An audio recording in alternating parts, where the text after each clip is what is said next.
আমার বয়ফ্রেন্ড আছে কিনা? বয়ফ্রেন্ড থাকলে তো আপনি এখানে দাঁড়িয়ে আমার সাথে কথা বলতেন না, ওদের মতো হাতে হাত রেখে বেঞ্চে বসে কথা বলতেন।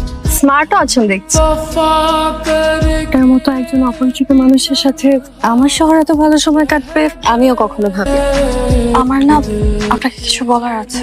আমারও আপনাকে কিছু বলার আছে। আজ না, যেদিন আপনি আর আমি ঘুরতে বের হব সেদিন বলবো। চল, এখানে আর 1 মিনিট না। আরে কি হয়েছে? মিনিট দাঁড়া। কাজটা ঠিক হলো। ওর আমি একটু কথা বলছিলাম, তুই আমার হাত ধরে নিয়ে আসলি কেন? ওকে একটু বায়ও বলে আসতে পারলাম। আমারে নিয়ে তোর কোনো হেডেক নাই। 2 দিনের রায়ানের জন্য তোর কষ্টে বুকটা ফেটে যাচ্ছে না? আচ্ছা বল, কি হয়েছে? কাহিনী শোন। কি করছে? পার্সোনাল টাইম স্পেন্ড করে আসো। পার্সোনাল টাইম মানে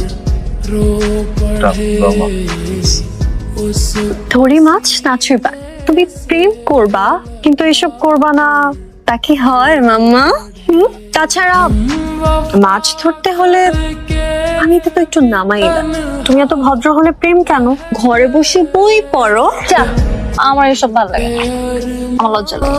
যাও বিয়ের পর ব্রেকআপ করবে। জানি না, কিন্তু আমি ওর ফোন